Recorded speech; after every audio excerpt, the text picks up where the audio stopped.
Set हो गया, क्योंकि भैया स्टडी स्मार्ट स्टडी होगी ना, हर चीज बता दी गई, पहले तो बताने वाले नहीं थे, जब हर चीज बता दी गई तो परफॉर्मेंस तो आएगी।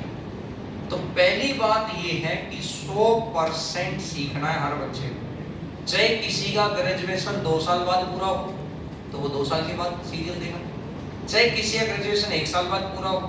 मेरे भाई CHSL का एग्जाम भी आता है, MTS का एग्जाम भी आता है, सिलेक्शन पोस्ट में 10th लेवल का भी आता है, 12th लेवल का भी आता है। ग्रेजुएशन वाला तो इसलिए जॉब चाहिए कि उसी काम को करने का 40,000 मिल रहा है और उसी काम को करने का 1 लाख मिल रहा है। इस सीट पर बैठा है 12th पास यानी CHSL वाला, वही फाइल कर रहा है, पैसे मिलेंगे 42,000।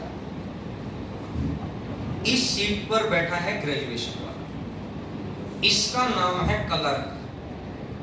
कोई पोस्ट, जैसे मैंने मान लिया कि मेरे भैया CHSL के अंदर तो जैसे पोस्टल असिस्टेंट इस बार तो CGL में दे दी थी, पहले इसमें होती, डाटा एंट्री ऑपरेटर बोलते थे इसमें, एक्चुअल में लोकल भाषा में बोल दिया मैंने क्लर्क की, बस वो पोस्ट का नाम अलग है।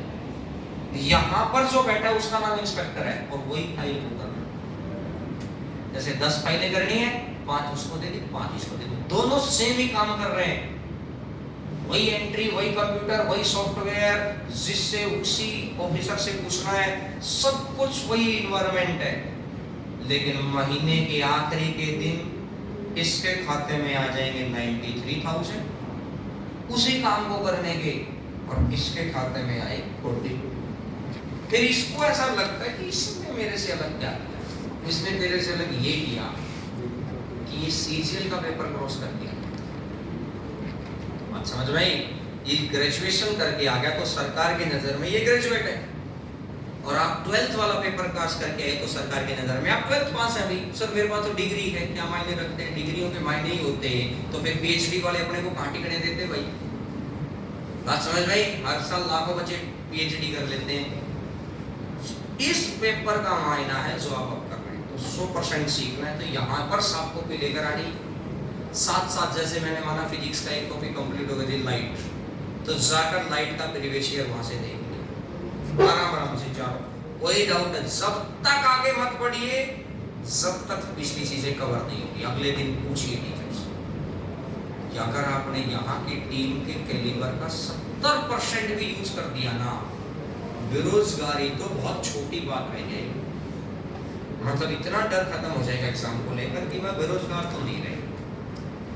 मुद्दा ये है कि रोजगार तो मिल गया, 40,000 वाला कि 90,000 वाला कि 60,000 वाला कि 70,000 वाला मुद्दा होगा, और जब सेम काम करने का, उसी पढ़ाई को करने का, उसी एग्जाम में बैठने का, उसी किताब से 90,000 निकल रहे थे, क्यों ना निकले? ये तो स्टार्टिंग है, उसके बाद जब भी पे कमीशन लगेगा 2026 वाला, 90 वाला 1.5 लाख पे हो जाएगा।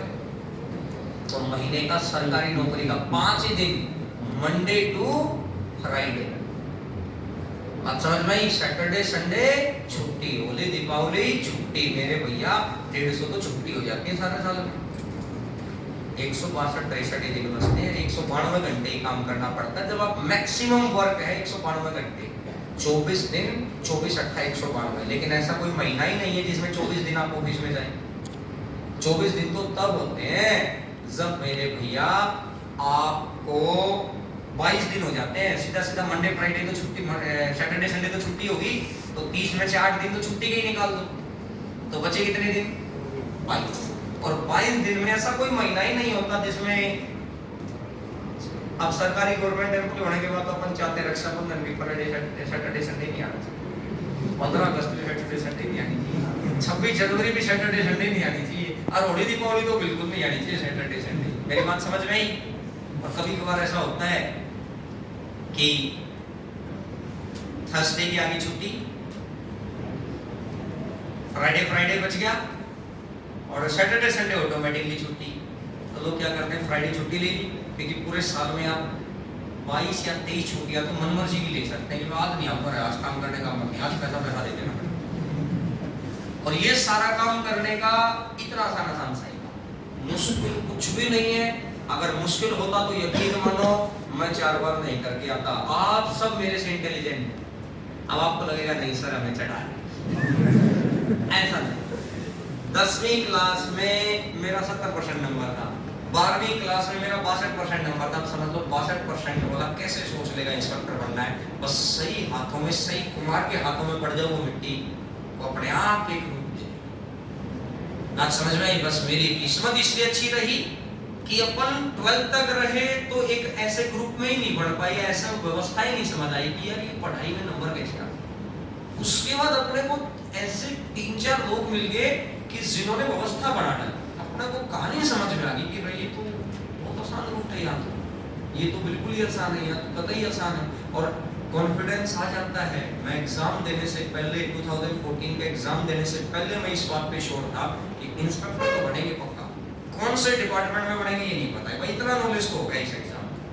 तो मेरे भैया शुरुआत से अगर मोमेंटम ले लिया ना, और शुरू के महीना 1.5 महीने में मोमेंटम गायब हो गया, फिर वो बातें आने लग जाती, मेरी किस्मत खराब है, मेरा ये खराब है ना। मैंने चेक करवा लिया ज्योतिषी से, आपकी सबकी किस्मत बहुत अच्छी है। हाँ, समझ आई मेरी बात, कहना का है XYZ बातों में बात ही नहीं करनी, पढ़ाई करनी है 4 घंटे यहाँ, और घर जाकर 3.5 से 4 घंटे घर पर, किंतु परंतु ही नहीं, उसके अलावा कुछ भी करो। 8 साढ़े 8 घंटे पढ़ाई को दे दो, बाकी कुछ भी करो, 16 घंटे आपके पास, कुछ भी करिए, फिर कोई दिक्कत नहीं। क्लियर है मेरी बात? तो चलिएगा आज